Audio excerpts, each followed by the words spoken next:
Hey guys, it's Megan. And Liz, and welcome back to Noted. Today we're doing a little bit more of a personal episode. We're going to start off with just talking about our week. Yes, this whole podcast, we went into it kind of not really knowing what to expect. We wanted to do a lot of industry stuff, but we've been getting a lot of DMs asking for some personal stuff as well. So we're going to do more of a personal episode, and we're going to start every episode with a kind of what's going on segment, I guess you could call it. Yeah, so Megan, what's your week been like? Well, I mean, obviously this Hurricane Helene stuff has been crazy, and our thoughts and prayers are with everybody who is being affected by that, because that storm was a monster, and it is a monster. Yeah. We're getting rain from it here in Memphis right now. Currently, yeah, it's crazy. Yeah. That has been, you're mostly a weather nerd, but Yeah. it's seeped onto me, and now I'm a weather nerd, and I feel like I've just been checking that hurricane app over and over and over. It was pretty crazy. So obviously that was one part. I showed up to my Botox appointment on Wednesday when my appointment was on Friday. Yeah. That was humbling. They were really nice about it. They said that I was the third person that had done that this week. That feels like a glitch in their system to me. But I was also like, did you guys just say that to make me feel better? No, it sounds like there was a glitch in their system. Yeah. And maybe the problem is them. Yeah. And not you. Thank you for saying that, because I've never done that before in my life. I don't know, it's just how it feels. But I got the Botox, and I'm feeling beautiful and smooth. Even though it hasn't kicked in yet. No, but yeah, the mental aspect is there. I would say I'm jealous, but it's on me that I'm not getting Botox. Yeah. So, yeah, I mean, as everyone is painfully aware, I am trying to have a baby. And I don't know, I feel like it's fine if you get Botox when you're trying to conceive, but I don't know, something, I'm okay, I'm not doing freaking I'm not eating out of plastic, but I can get Botox. No, two things cannot be true. So I'm you got to just stick to it and if you're going to be crazy, be crazy. So that's where I am. You're committed. I'm committed. Give you that. Yeah. I'm committed to being non-toxic, even though it doesn't matter. Okay. But what about you, Liz? How's your week been? Let's see. Dancing with the Stars is really in the forefront. It's Dancing with the Stars and baths are your life right now. Yeah. Yes. Actually, the only night that I don't take a bath is when I want to watch Dancing with the Stars. Maybe you should do them both at the same time. I don't know what would happen. I don't know either. I would be so happy. No, I can't, because Weston started watching it with me. Oh, okay, that's too bad. But yeah, Dancing with the Stars. I did have to miss it live this week because we had book club.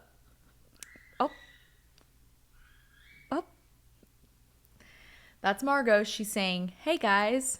Yeah, she's I want to chat with the girls. But yeah, so Dancing with the Stars. I really want to talk about it. Please talk about it. I love Pummel Horse Guy. No, he's my favorite. He's so sweet. And I'm on Pummel Horse Guy TikTok. Steven Nadarazek, I think is how you say his name. I love him, and I love his partner Riley. She was paired with, do you know who that guy is? Harry Jowsey. Do you know who that is? Yeah, the guy that was on Too Hot to Handle. Yes. So, rumors were that he was trying to kick it to her last season, and he was so bad at dancing, and he broke her heart and blah blah blah. That's the rumor. And now that she's paired with Steven, it's her redemption season, and she got an 8 for the first time, and she was I've never gotten an 8 before. I know, it was so sweet, and I'm sick. I can't get enough of Dancing with the Stars. It's all over my TikTok. The first episode that she watched, she texted me and she said, "I think I'm gonna cry because I'm so happy from watching Dancing with the Stars." Yeah, no, I did. I cried that episode. I cried the next episode. I just sit there and cry because I'm just so happy for them. It's I don't know them, but it's out of their comfort zone, and they're working so hard. I love Anna Delvey, man. I know. I'm actually really bummed she got kicked off, because her lack of caring was so entertaining to me. No, I know. I'm sad, and so her pro, his name is Ezra. Yeah. It was his first season as a pro. Oh. So yeah, everybody's kind of dang, Ezra got kind of that's not fair. Well, there's nowhere to go but up for him now. I know. So. I know. So yeah, Dancing with the Stars, that's been big for me. I'm reading JoJo's book. Oh, you are? I've seen some of the snippets on Instagram, and it looks like very interesting. Like the whole speculated Christina Aguilera interaction. I haven't gotten there yet, but I'm so excited. But it's just interesting, you know, for us and like on this podcast, like what we talk about. Like she talks about how Leave she had recorded, and she was like, whatever, I didn't really like it, like it was fine, and apparently all of the other stuff she had recorded was really like more R&B. And this was like the most pop, you know, Disney quote unquote sounding, and her label was like, no, this has to be the single because it has to, you know, be on radio or whatever. And she was talking about how she went on radio tour and how she hit like 15 cities in 3 weeks. And I was like, well, if you listen to our first podcast episode, like that's pretty standard. But she was 13 when she was doing that. And she actually said that when they sent out the CD, so this was back in, I mean, what, 2000? Yeah, so there were CDs. 2005, something like that when that came out. Yeah, that sounds right. They said they sent out the CDs without a picture of her on the front because they like didn't want the label or the radio people to be you know, discouraged or skewed in any way by her age or what she looked like, because she sounds so much older. She really does, though. And it worked because like radio stations were playing it and stuff, and then eventually like when it got traction is when she went on the road for it and stuff. But isn't that interesting? That's crazy. I did not know that. Yeah, so it's just full of like really fun stuff like that so far, but I'm very interested to get to the Christina Aguilera of it all. Yeah, I mean, I feel like that's not the first time we've heard Christina Aguilera drama, like, on the internet. Have you heard the drama about how stripped... Have I told you this before? I don't know. Maybe. Okay, so how Stripped apparently was supposed to be an album for Pink, because it was the writer... Ooh, who's the writer? I cannot think of her name. But she wrote, you know, Beautiful. She wrote all of, like, Christina's big hits on Stripped. Apparently that whole record was, like, already pretty much written, and it was supposed to be Pink's. And then, this is all lore. This is all alleged. Then apparently Christina started hooking up with that writer. Yes. Oh, was this on Beyond the Blinds? It was probably on Beyond the Blinds. Yeah, I think you made me listen to that episode. Oh, you did. You made me listen to that whole episode. If you've not listened to the episode of Beyond the Blinds with Christina Aguilera, it's wild. Yeah, I was not at all prepared. Yeah, no, gosh, it's really bothering me that I cannot remember the writer's name. It's like a huge female writer. But anyways, so that's the lore about Christina Aguilera. And also she's wearing full mesh bodysuits right now. What? She's wearing like bodysuits. Like that cover, you know how like Dolly Parton has like mesh over her hands? Have you seen that? Yeah. So apparently Christina Aguilera is doing that now. So when you see a video of her with like gloves, you know, like full length gloves, if you look at like her upper arm, it's like a mesh bodysuit. Like if you're seeing any part of her skin, it's like a mesh bodysuit. Just because she's like insecure or something? Like she wants to make her skin look better? Because she wants to make her skin look like younger. Because and she also like lost all that weight. So it's like, you know, maybe she's recovering from like excess skin removal surgery. Like, listen, I don't know. I don't know, but like this is what comes up on my TikTok feed, and like now I can't unsee it, and now you can't unsee it. For you, Paige. For me, Christina Aguilera wearing full mesh bodysuits. So that's what I'm thinking about. I believe it for her. Oh, for sure. For sure. Yeah. What else is happening? I got kicked out of my therapist's office. Not really. You got I got booted from my therapist. You got moved to a different class. Yeah, I graduated from my therapist because she was like, you're too messed up for me. No. I gotta refer you to someone else in this office because I can't handle you. No, that's not really what happened, but at the same time it is entirely what happened. Yeah. So I'm starting EMDR therapy. Yeah, girl. Because I have trauma from... Yeah, we've had a traumatic year. Yeah, from my year. So, that happened this morning. That was super fun. Yeah, she walks in to my kitchen today and she goes, guess what? My therapist said, with peace and love, I can't work with you anymore. And I was like, what? She did. No, she was really nice about it. And it's all like in effort to help me feel better quicker. So it's fine. But I was at the time like, oh, she's giving me the it's not you, it's me. Kinda. You know?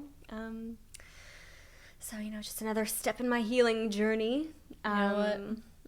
Yeah, we're on the way.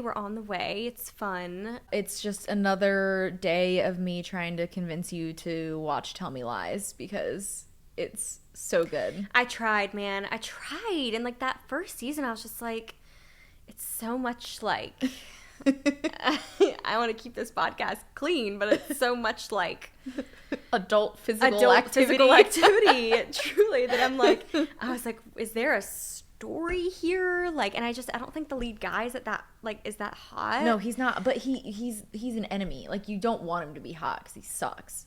But I don't know. I mean, I agree. I think anybody who watches the show, it's like nothing happens the whole show, but everything happens the whole show.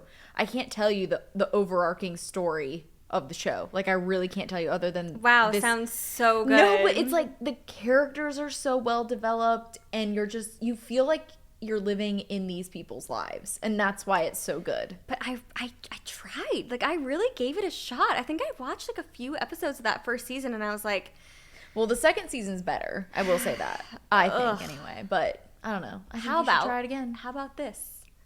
I'll watch Tell Me Lies if you watch Dancing with the Stars.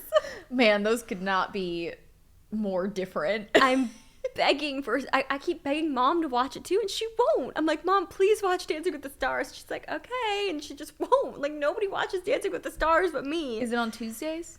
It's on Tuesday nights, but then they just, like, you can stream it the next day on Hulu. Okay. Next week I'll give it a shot. Oh, God, that means I gotta watch Tell Me Lies. Oh, I'm gonna watch the whole first season. I'm telling you, you'll get to a point where you'll be hooked. Like, I binge watched the whole first season in like 3 days. Okay. Because you get hooked. Okay, well, maybe we'll watch it tonight because it is to be noted that that I have moved in this weekend. Yes. I'm a resident of the McKay household this weekend because my husband is at the Georgia-Alabama game. Yes. And I don't like staying alone at my house. Honestly, I don't think there is a single female who does. Yeah. So I have the luxury of your guest room. Yes. And full access Margot. To my beautiful niece. I can see her whenever I want. I can pick her up and cuddle her. Yes. At whenever I want. I don't have to like look at pictures on my phone at night. I can just like be there. Yeah. So I said, yes, I will move in for the weekend. So yeah. So we can watch something else. We don't have to. I really don't want to. It feels just so like work, Let's don't want to do it. Let's just go back to Gilmore Girls. Yeah, no, let's go back to Gilmore Girls. I'm into that. And also what are we gonna order?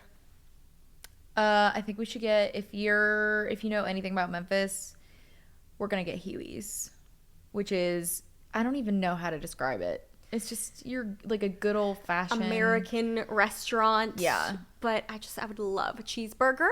Yeah.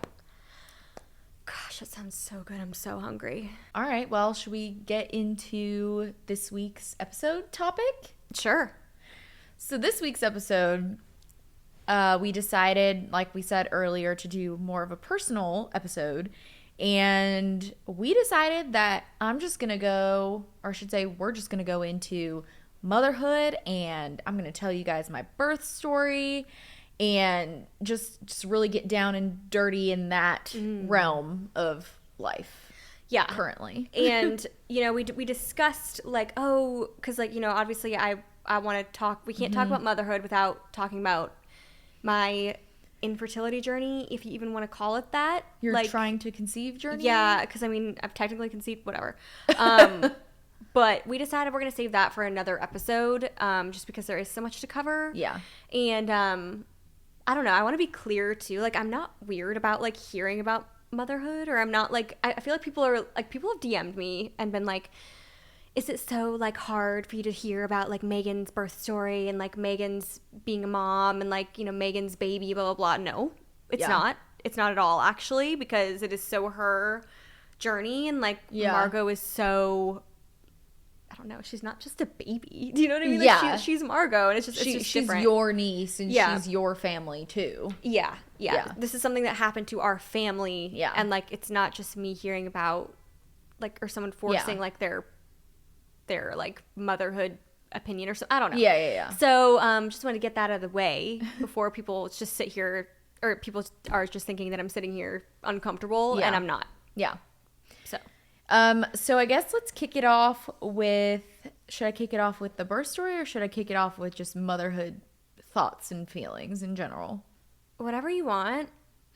Okay, so I'll kick it off with some quick little motherhood, a lot of common questions that I get asked, and just my overall thoughts and feelings towards it. Okay. So number one, I think the biggest thing that I am very glad about with being a mother is that I did wait until I did. And I had Margot when I was 30, and that was always my mental plan kind of. For a while, I wasn't really sure. Like, I knew I wanted to be a mom, but I really wasn't sure when. And for me, it was one of those situations where I literally woke up one day and I was like, oh, I think I'm ready to have a baby. And that happens with a lot of women that I know. You go from not wanting a baby literally at all to, it's like a light switch. You just all of a sudden want a baby. But also, I would love to talk about the women that are like waiting for that moment. Yeah. Like, a lot, I really struggled with that, with coming to that moment of like, I want to be a mother. And I recommend this book to like everybody. Oh, I love this book. And I think it's helped a lot of people, and it's definitely helped me. But it's called The Baby Decision. We can put it in the show notes. Yeah. And we'll post about it as well, just in our stories and stuff. But I think that like when you're talking about, oh, that moment where you're like, your light just switched and you were like, I'm ready to have a baby. That moment comes sometimes like that, where it's like all of a sudden whatever. But like for me, I really had to like ask myself some really serious questions, and like that book really like asks you them in a way that's super unbiased. Yeah. And it really helped me come to that conclusion that I did want to be a mother. And also, I will say something else that like really I think makes you want to be a mother is your life has to shift in a way that like that mindset will follow. If you're like living in a city and none of your friends have kids and you've never held a baby before in your life, you know what I mean? Stuff like that. Like, of course you're not going to all of a sudden be like, wow, I'm supposed to be a mother and I want a baby. I think that like your life will naturally shift that way, or it won't. Yeah.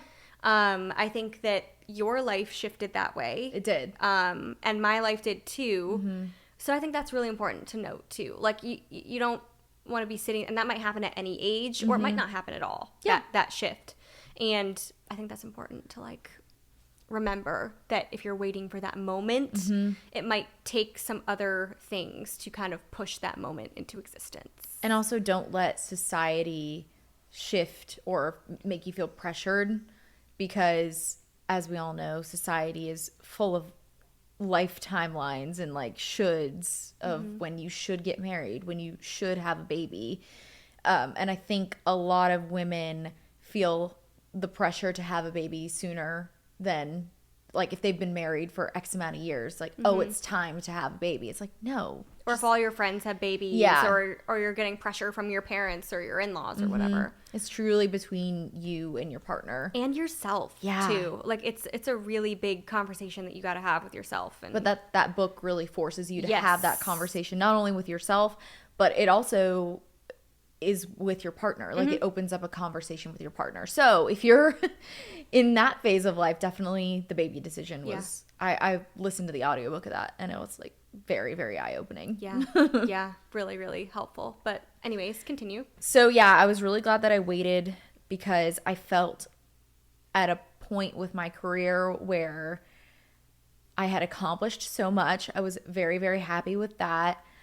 Our marriage was at a good point. We'd been married for a while. I had a strong village surrounding me to help me raise this baby, because Which was important to you. very important. And again, to some women that might not be a thing, but I always knew I wanted a lot of family around to help, because it's just better for me personally, and I think it'll be better for Margot in the long run. Mm-hmm.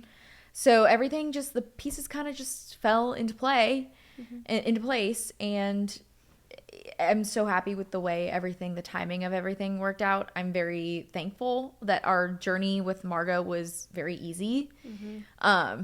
I truly had no idea what to expect. I mean, that's literally when you start trying to have a baby, you're quite literally jumping off a cliff. You do not know what is at the bottom. Yeah, that's what like sucks about trying to have a baby is, oh, it's so beyond frustrating, because you don't know if you're like gonna get pregnant the first month you try. You don't know if it's gonna take you a year. You don't know if it's gonna take you 5 years. You don't know, like you just don't know, and the only way to know is to try. Yeah, which is like kind of insane. Yeah, so that's why you have to be fully ready, because if it does happen on the first month, you got to be ready. Yeah, like you're there. Yeah, it's there. Happening. Yeah. You're there. Yeah. Yeah. So, yeah, again, I'm very, very fortunate that our journey with Margot was very easy. I hear about a lot of stories with, sometimes the second one is harder to have than the first one, and just because you had an easy time the first go around does not mean the second time will be easy. And also, I am 2 years older now, which that I know that sometimes cross that bridge when you get to it. Yeah, man. I'm telling you, just like, don't worry about it. Like, me coming from you. Yeah, don't worry about it, man. Another question I get a lot is, what do you miss most about your past life before Margot? And honestly, the only thing, and this is so stupid, like it's so stupid, the only thing I miss is I would have days where I would just rot. I remember those days. One thing about Megan Mace McKay is she loves to rot. Yeah, like I would just wake up, and if it was like a rainy day, I'd be like, I don't think I'm going to do anything today. And again, I was very fortunate that my life led me to have that even as an option. So it's really stupid. Like, I know that's really stupid, but just the option to just lay around all day, which is, again, that's really dumb. No, and you and Whit were like a dangerous duo, man, when it came to rotting. You guys would sleep in until you guys are like, you guys are those people that sleep in, which Margot is also a sleeper, and I swear that she is a sleeper because y'all are sleepers. Like, it just genetically, she was just like, I am destined to sleep. But the two of you are insane people. I'm sorry, but you are. Like, you guys, if we do a trip with them or anything, like, they would sleep in until 12:30. Yeah. Like, easy. Yeah. Like, that's insanity. We like to sleep in. And I'm not saying, because again, I'm very fortunate with Margot. She is a fantastic sleeper. She goes to bed at 8 o'clock at night, and she wakes up between 8 and 9 in the morning. Mm-hmm. So that's not a super early morning, but we also put her down later than most babies her age, because I did not want to be up at 7 a.m. because I like to sleep. Yeah. So I'm getting, I'm in bed by between 10 and 11, I am asleep. So I'm getting enough sleep. I'm getting plenty of sleep. It's just the option of sleeping in that I really do miss. But other than that, I cannot imagine my life without her. She is the light of my life. She is so much fun. Oh, what's your favorite thing about being a mom? Mm-hmm. I got this one recently, and that is how every single phase gets more and more fun. And I think you can relate to this because you think, when they're just like a snuggly little newborn, you're like, oh my gosh, this is bliss. Like, you're in just pure bliss. You're exhausted, but it's pure bliss. And then they smile, and then they laugh, and then they start sitting up, and then they start like interacting with you. And then it's like now they have like, she has like this little personality, and it's so fun. Like it really is so fun. So I think that's my favorite part, is just it's always evolving and it's always changing. And it just keeps getting better. It for does. Sure. It does. And that's what everybody says. Yeah, well, it makes sense. Like, Yeah. I feel that too. You know, she's not my baby. I want to be clear. But I feel like she is my baby sometimes. Because I've had the privilege to see her every day of her life. Yes. Apart from, like, I would say maybe 10 days Yeah. that I've gone by without me seeing her. Which is, like, that's such a blessing. Yeah. She loves her auntie.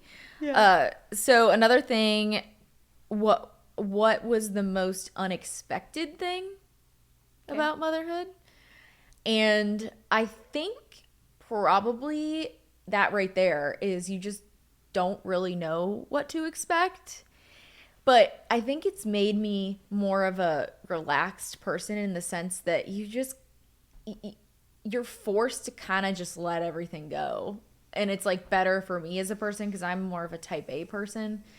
And you just got to learn to go with the flow. And especially when you're taking her places, it's like, it is what it is. Yeah. And once you accept that, it's a lot easier to be a parent, because you lose that layer of stress from having to everything be perfect. And I feel like there are people who, like, have a child who are like, I am not going to change my life. Like, they're going to fit into mine, which that works for some people. But, like, you decided that was not the plan for you. You did quite the opposite, where you said, I'm ready and willing to change my entire existence to accommodate the baby. And I feel like that's a choice you have to make when having a child. Again, I'm not a mother, but I'm just saying, like, from what I've observed, is you made the choice that this era of your life is not going to be the most, I can go wherever I want, whenever I want. It's not, we're going to take vacations. It's not, we're going to, like, go to all these restaurants and, like, whatever. Yeah. You made that decision that you were going to surrender to the child. Yes. Which, I don't know, but you see it all the time, and people seem to be very happy. but that's just not what that's not what you chose, and that's not how you decided to parent. And there's no right or wrong way to do that. I just personally, this time of my life and her life is so short, and it's already proving to be, like, the first year of her life, I literally blinked and it was over. The newborn phase was like half a blink. I don't even remember it. Yeah. Like, because when you're in it, you're like, oh my gosh, like, I'm so tired, you know, whatever. But looking back now, I'm literally like, that was so fast. It was like nothing. It was like a blip in time. So just having that already going by so fast, it's so fleeting, and I'm just really enjoying them being little. And there will be a time for me again in my life, but at this very moment, I am very content surrendering to my little Margot. Your boss. My boss. I joke all the time. I say, oh, my boss. I hope my boss is easy on me today. Yeah. But I don't know. I think that's a nice way to look at it. I feel like a lot of people feel pressured to, you know, kind of not change their lives. Yeah. And I think that just for me, looking at how you have surrendered to it, and like, and the thing is like, ironically, by you surrendering to saying, this is not my season to travel, this is not my season to, like, do whatever, to be available at all times or whatever, like, by you doing that, it has in turn given you control. Does that make sense? Yeah, because it's like I've already made the decision. Yeah. Does that make sense? Yeah, no, I see it. And it's nice to see that you're not stressed out, like, when someone invites you to something out of town. Yeah. And you're like, you're not sitting there and being so upset and resenting the fact that you're a mother, or resenting the fact that you can't find anybody to watch her. You're just very much like, well, you know, this time it wasn't going to work out. Yeah. When she's a little older, I will go do that. Yeah. And it's given you so much peace. But again, that does have to do with, I'm really glad at the time of my the place and the time in my life when I did have her, because I always knew that's how I wanted to parent. I wanted to be fully there and fully available to her, and just know that it wasn't about me. And don't get me wrong in the sense of like, I still do things for myself. No, that's what I'm saying. Like, I'm just not traveling to Italy or going to Nashville whenever I want. Like, I leave the house. I do things. Like, I get my nails done every 2 weeks. I don't miss that. You know what I mean? Like, and I'm sure that if we were to sit down with someone who kind of did the opposite of what you did, and, you know, is like who traveled a lot or whatever, I would actually love to know kind of the pros to that. Yeah. Because we're sitting here listening to the pros of the opposite of that. Which, I mean, off the top of my head, I'm sure it's probably like the baby is getting, you know, so much experience sleeping in different places and socialize, and, you know, you're still able to do all the things that you want while bringing like a new little like adventure buddy and like all that. You know, I'm sure like that's a great argument, but I would be very interested to see like the pros and cons. That'd be an interesting conversation to have with someone, I think. Yeah, I think it's just who you are as a person. Too. And I'm naturally just more of an introvert, so it was just easier for me to introvert. Yeah. Okay, so should we go into my birth story? Sure. Do you think? Sure. Okay, so I had Margot at 39 weeks and 4 days. I went into it not really knowing what to expect, as far as I knew I did not want to be induced. Mm-hmm. And I ended up being induced. You hear all these horror stories. Exactly. And that is why I am here to tell a positive induction story. We need it. I think that all the people trying to have a baby or pregnant right now need to hear a positive birth story. The internet is so full of negative ones. Yeah. It's so scary. I know. And that's why I went into it so scared, honestly, because all I was seeing on my feed were all these negative birth stories, and it's scary. So I am here to put a positive one out for the internet that you can hold on to. So I went in for my 39-week appointment, and my blood pressure had already been starting to creep up kind of the last week or so.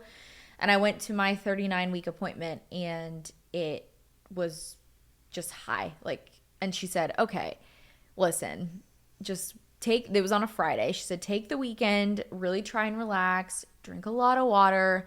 If your blood pressure is not regulated by Monday, like, you're probably going to get induced.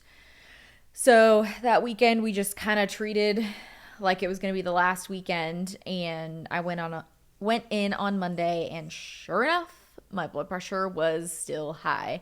I believe it was 140/95, which that bottom number that was, I'm not in the medical field, yeah, but it was that bottom number that was well, really 140 high. is not great either. No. It wasn't like dangerously high, and my preeclampsia tests had come back fine. So it wasn't preeclampsia, it was just hypertension. It could have gone, it was leading towards it, So we left the doctor's office, and all the nurses and like the ultrasound tech were like, so happy for you, like, go have this baby. And I'm like choking back tears because I was so scared, because all I'd seen were these negative induction stories. Mm-hmm. So we get in the car, or I got in the car, and I was like freaking out.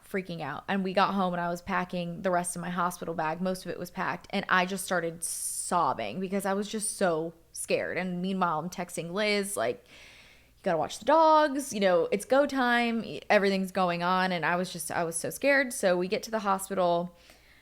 She had told me in the doctor's office to go right to the hospital. And I was like, no, I'm not ready for that. I said, no, ma'am, I need to go home for a second and like take chill out. So I didn't tell her that, but so got our stuff, went to the hospital. We got there at about 3. My nurse was like, okay, we're gonna start the Cyotec, which is what they put in your cervix first before they start you on Pitocin to dilate your cervix.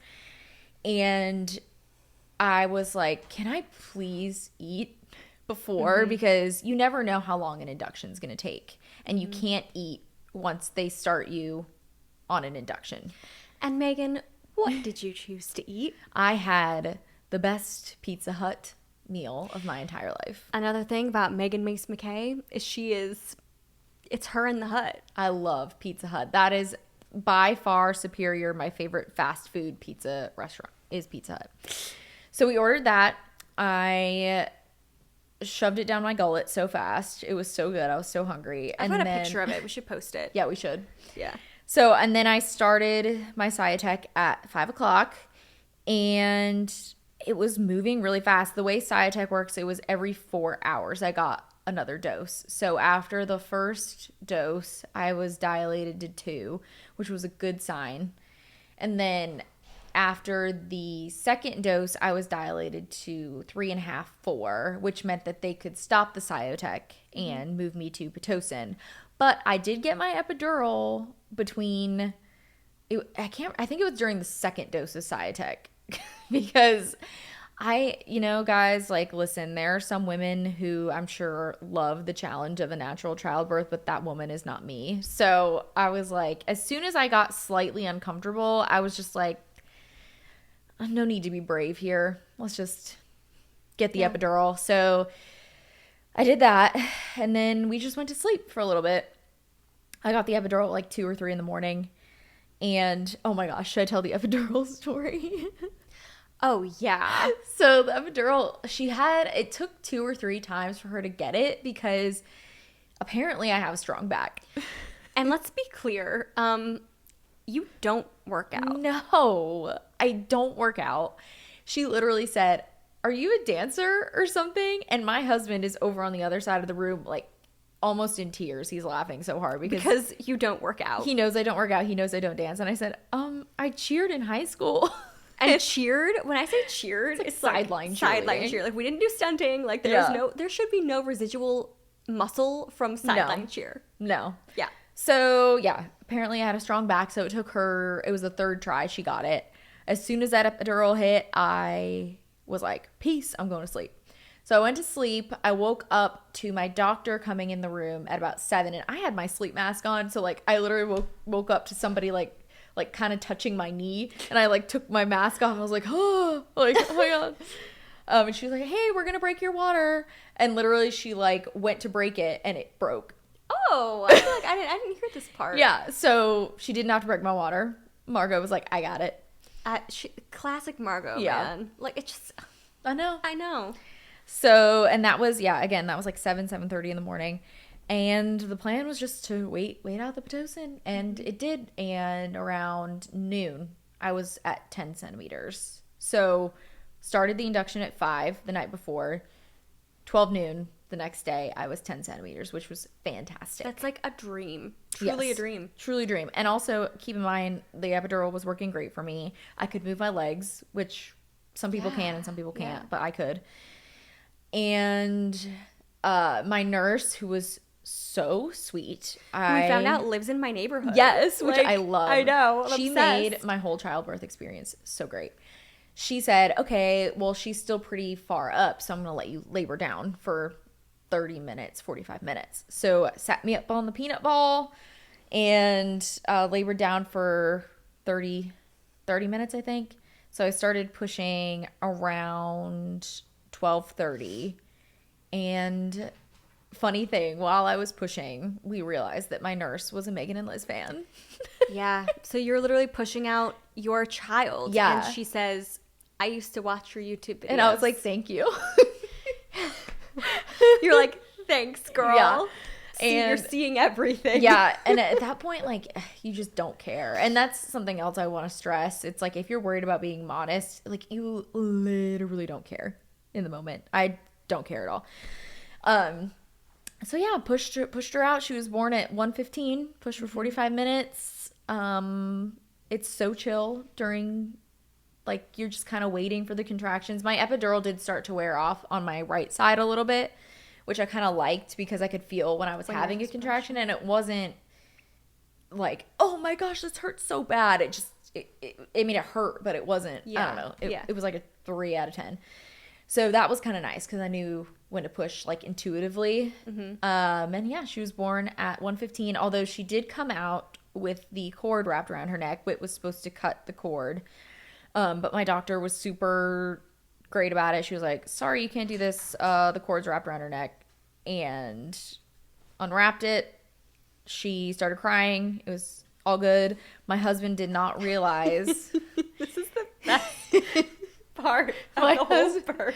My husband did not realize that babies, when they're born and they go through the birth canal, their heads are kind of pointed, not coned. I don't know, pointed. Yeah. Because their head has to fit through the birth canal. So that's why babies wear hats. Yeah, when they're first born. Yeah. So he was freaking out. He thought that she was born with a pinhead. Like something was wrong. Yeah, he was like, oh my god, something's wrong. He was like pacing around the room, and finally he was like, why isn't anybody saying anything? Yeah. And then so she went over. I think her APGAR score was like an 8 or a 9, so she was great. They were just waiting for her to pink up a little bit. Wait, got to cut the rest of the umbilical cord off, which, to be honest, I don't really know if he enjoyed that or not. Based on the photos, he didn't. But and then meanwhile, while this is going on, Whit just has not updated anybody. Oh yeah, can I tell my side story here? Okay, Yeah. So we're all sitting in the waiting room, like the lobby waiting room, and okay, I was also panicking because, like, again, like, you hear all these crazy stories about, you know, inductions going so bad and all this stuff. So I was nervous. I was very, very nervous. And listen, I know that you wanted it to be you and your husband in the room, and I respect that, but it was hard for me. Yeah. It was hard. Like, when I had to leave at the night when I had to leave the night before, because I stayed after you had started everything. I stayed like as late as I could. I stayed till like probably 11 o'clock or something, and then I went home and I cried on the way home because I was like so scared, and just the uncertainty. And I was just like, I feel like I want to be there if like she needs something or if she needs to be distracted or whatever. And so I was just like so scared, and I was like worried about you. And so then the next day, obviously, like, we're all waiting. It's like the whole family is waiting. And we get the last update we get was like, oh, she's pushing. And then it had been a solid 2 hours. and someone had told me recently that around 2 hours is like when they start pushing for a C-section. And, you know, 2 hour pushing mark is like a really big deal. And so it was right around 2 hours, and we hadn't gotten an update. And then I was sitting there and I was like, they're wheeling her back to a C-section, and you went there. Oh, I went there. I was like, it's been 2 hours. Like, we don't have an update. I was like, they're wheeling her back. I'm panicking. I was like, this is a totally different recovery than what we were expecting. And I was like, you're just freaking out, whatever. And so then I finally text Whit. I text this man. I say, I need to know. I was like, Whit, like, can we have an update? And he says, yeah, she's just trying to latch. And Liz is like, oh, so the baby's here. So not only is the baby here, she's been here for a good solid, like, at least 20 to 30 minutes. I was like, great. But that is like just so my husband. Oh yeah, classic. Yeah. So. Oh, I forgot to mention that Sex and the City was on while I was in the whole morning that I was like waiting to like finish dilating. And that's God. It was fantastic. Yeah. And recovery wasn't too bad, honestly, I will say. I did end up, and I don't want this to like scare anybody because honestly it sounds worse than it was. So my blood pressure went back up a couple days after I had Margot and I was home. So I did have to go back to the hospital for 4 days because it's casual 4 days. Yeah, you know? because I had to get like a magnesium drip to bring my blood pressure down, and then they had to get my blood pressure medicines but apparently all right. That's pretty common. Yeah, and a lot of the times they'll do the mag drip while you're laboring. Yeah. Like I they think probably could have done that. Yeah, the two girls that I know of that happening to, that's what they did. But honestly, again, that sounds way worse than it was because everything was fine. Like the mag drip, all it did is just made me really tired. So yeah, did I want to be back in the hospital? No. Like, did I want to be home? Absolutely. It was honestly kind of nice though. Yeah. Because like, it was just nice because we didn't know what we were doing with the baby. Yeah. And like, Yeah. I say we, but like, you know, I was there for the first few nights just with Margot, trying to help y'all, or like just there if you needed like an extra hand, like throughout the night, whatever. So it was nice to go back to the hospital where you could ask a question about the baby to your nurse, and she could tell you, yes, that's fine. Yeah. Or and the nurse was like coming in like every couple hours, whatever. So it just felt like a nice like extra kind of like security blanket of like, if anything goes wrong, it's like we're in the hospital. Like, So like obviously the worst part of it all was I just wanted to be home at that point. Yeah. But the whole hospitalization in general wasn't bad. So yeah, that happened. And then as far as like recovery, like down there, I'll keep it real. I had a second degree tear, which I feel like is the most common. Tell the people what this is. Yeah. Like this is important. Yeah. So there's first degree, second degree, third degree, fourth degree. And I feel like second degree tears is the most common that I hear with childbirth. So the recovery really, it was uncomfortable, but you know, I took ibuprofen and it was fine. I just couldn't really sit certain ways. It was fine. And it healed pretty quick. Yeah. And like I was up walking around, I was walking up and down stairs, but I was going up and down my stairs too much because I called my doctor and I said, I feel like I tore a stitch. And she was like, well, why? And I was like, because I feel like a pulling on one side. And she was like, oh, well, people always think that you tear directly down. She's like, but you probably tore to the left or more to the right. And once she clarified that, I was like, oh, duh. Like, that makes sense. So it was just the actual tear that I was feeling. So if any of you out there are like about to have a baby, if that's what you feel, you don't tear. I mean, you can tear perfectly vertical. But odds are you're not. Odds are you're not. So yeah, after that, I just kept taking some ibuprofen, and again, it really wasn't a bad recovery.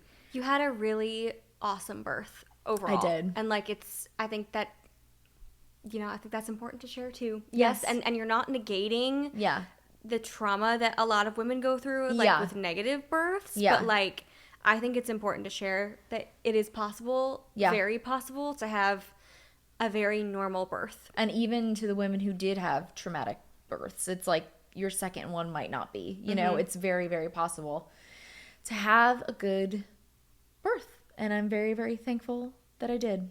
So yeah, I'm very interested to see whenever we decide to have a second child. We were just talking about this earlier, what they're going to do for my blood pressure. If anybody has any insight, I would love to know, because I was formally diagnosed with postpartum preeclampsia. So I don't know if they're going to start me on aspirin. I don't know if they're going to induce me at like 38 weeks, if they're going to just put me on blood pressure medicine. I don't know. Would love to hear any experiences that anybody has with that. Yeah, that'd be interesting. Yeah. I'm trying to think if there's anything that I can contribute. Let's make it all about me. Hey, I told you. I was like, this episode feels very me heavy. Yeah. So. But I feel like I will say also, right after she was born, I had this like weird experience where it was like, yes, I cared about the baby, but I was like way more concerned about you. Yeah. Do you know what I mean? Like, you didn't know Margot. No. Which is like a crazy thing to look back at now, because like she is the light of my life. But like it was just so funny because like it truly is this baby that you don't know. Yeah. Like, it's so weird. Yeah. Like, we kind of knew her because, like, you've been pregnant with her and, like, you can feel her moving and stuff, but... No, it's weird. It's a really interesting... Like, I remember when I first went up to go see you after you had given birth, I was like, yeah, I want to meet the baby, but, like, mostly I just, like, want to, like... see you and, like, check up on you and, like, see if you're okay and, like, you know what I mean? So that was a really interesting experience. Also, I'm so mad because when I say I know that I filmed Liz walking in and meeting Margot, like, I had my phone up. I saw you filming me. I don't know what happened to the video. I don't know if I thought I hit record, but then that wouldn't make sense because I would have I would have had to stop it too. Yeah. That video just got like sucked into the void. I don't know where it is, and I'm really upset about it because it was really sweet and it was really special, and I wish I still had it, but Did you look on like your deleted photos? Oh yeah, I've checked everywhere. You have? Yeah. Unless maybe I get on the laptop and look at like the cloud itself, but I don't know. I'm still really bummed about that. That's okay. Yeah. We have a lifetime of memories together. Yeah. Do you have anything else to say about your birth story? I think all I can say to you people out there who are pregnant, who want to be a mother one day, it really is the best thing in the world. And I know everybody says that. And I'm not going to say it's hard, but it's the best thing, because all I heard before I had Margot was it's hard. And that like scared me, to be quite honest. So I'm not going to say it's hard, because it's just the best thing. Yeah. Thank you for that. Like, yeah. It's not like a walk in the park, but I mean, nothing in life is a walk in the park. Nothing is a walk in, like, truly, like, think of something that is like easy in your life. Yeah. Like, besides like getting drunk or something. But like, even like getting drunk kind of sucks. Do you know what I mean? Because you got to deal with the hangover. You know what I mean? Like, you know what I mean? Like, I just feel like there's nothing really in life that like, just like all things in life that are worth having, you have to work to enjoy it. You could even compare it to like traveling. I'm just thinking about these people, like myself included, honestly, who like, when I was thinking about not having a child, and I was like, what would my life look like if I like, and this is a question in the book too, that but whatever, you know, if you're traveling to Europe and you're single and whatever, like, odds are you're not gonna have a perfect flight there. You're not gonna like it's gonna suck adjusting to the time zone. Yeah, like odds are your Airbnb isn't gonna be exactly what you thought it was gonna be, and you know, you're gonna have to pay an extra $50 because your bag was heavy, or do you know what I mean? Like, you're always gonna come across these like crazy things that you're not expecting that suck. Yeah. But then like, if I'm still using the travel analogy, but at the end of the day, like, yeah, all of those things happen, but then you're getting that high of like, I'm in Europe and I'm eating at this restaurant I've always wanted to eat at, and and you're getting those like really big moments. Like, that's kind of the same for parenthood, right? Yeah, you have to look at the big picture of it all, and that's also in that book. It's like, who do you see at your dinner table when you're 60 years old? You know, and I saw children. Yeah. But yeah, and I just really hated when people would say like, it's hard, but it's worth it, because like, it just sounds, again, all I heard was hard, but it's truly the best thing in the entire world. And then also, like, that book says, this is probably the biggest thing that like really like changed my mind about parenthood, is your life with or without children is going to have things that are going to happen that are going to change who you are with or without children. Yeah. Like, no matter what. You can't, by not having children, it doesn't protect you from like experiencing really hard things. Yeah. Or experiencing things that are like detrimental to you and like whatever. You know what I mean?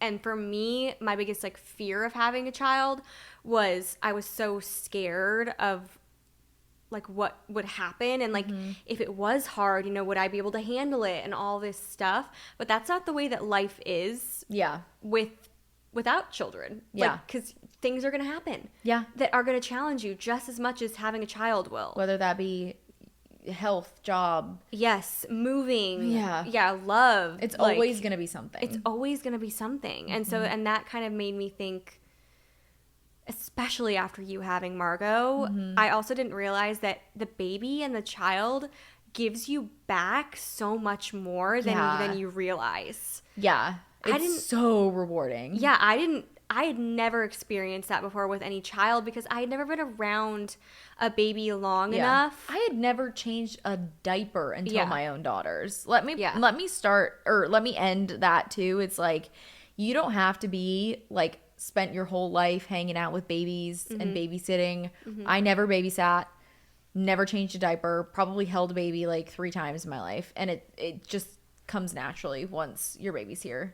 Yeah. And it's completely different when it's your child versus somebody else's too. Yeah. It's completely different. Yeah, and that's the biggest thing that I didn't realize that like Unless you're an auntie, then you probably have a good Yeah. sense of what it's like. but I see it with you. You know what I Yeah. mean? I do feel it with me, even though she's not my child, but I see it with you too, that like that what she gives you back Yeah. is just so much more than I never considered Yeah. that. Or maybe I didn't know what it was, but I didn't know that a child could give you back so much. Yeah. I mean, obviously when they're a newborn, it takes, because they're But not. even when they're a newborn. Yeah. Like, I don't know. It's the weirdest thing that, Yeah. I don't know. I just never really took into consideration. Again, it's something that you don't really know, I'm sure, until you become an aunt or you become a mom.